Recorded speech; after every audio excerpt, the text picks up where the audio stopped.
আজকে আমি গেছিলাম এক রাজকীয় মারোয়ারি বিয়েতে, যেখানে খাওয়া দাওয়া শুরু হলে শেষ হওয়ার নামই নেই। এত লম্বা লাইন ছিল আর সেরকমই ছিল দেখার মতো এন্ট্রি, যা না দেখলেই কিন্তু হয়ে যাবে একদম মিস। তো স্কিপ না করে পুরোটা দেখতে হবে।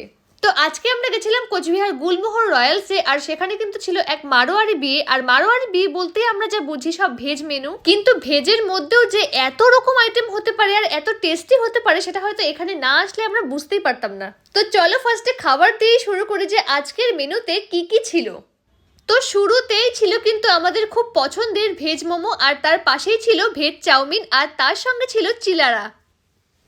তারপর ছিল ফুচকা, আর তার পাশেই ছিল সুইট কর্ন চাট, যা এখন সবারই ভীষণ পছন্দের। আর তারপরেই ছিল আলু টিক্কি চাট, আর তার পাশেই ছিল কিন্তু ডাবেলি। এই আইটেমটা আমি কখনো ট্রাই করিনি, আজকে ফার্স্ট টাইম ট্রাই করলাম। দুর্দান্ত ছিল, সত্যি বলতে প্রত্যেকটা আইটেমই দারুণ ছিল। আর তারপরেই ছিল কিন্তু জিলিপি উইথ রাবড়ি, আর তার পাশেই ছিল মকটেল কাউন্টার, যা এখন আমাদের গরমের ভরসা বলতে পারো। আর তার পাশেই ছিল ফ্রুট স্যালাড কাউন্টার, যা বাচ্চা থেকে বড় সবারই কিন্তু প্রিয়। আর তারপরে ছিল দহি বড়া, আর তার সঙ্গে ছিল কিন্তু মুখরোচক চিজ কর্ন কাটলেট, আর তার সঙ্গে মটর পাম উইথ আমাদের বাঙালির ইমোশন চা। আর তার পাশেই ছিল কিন্তু আইসক্রিম, যা এখন সবারই প্রিয়, আর যা না খেলে মনে হয় কি যেন একটা মিস করলাম, কি যেন একটা মিস করলাম।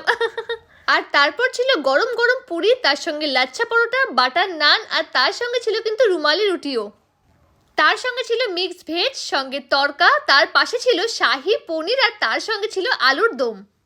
আর তারপরেই ছিল ভেজ বিরিয়ানি, তার সঙ্গে ছিল সাদা ভাত, সঙ্গে ভেজ ডাল, আর তারপর চিপস, পাঁপড়, আর তার সঙ্গে অবশ্যই স্যালাড, আর তার সঙ্গে ছিল কিন্তু অনেক রকম ফ্লেভারের আচার।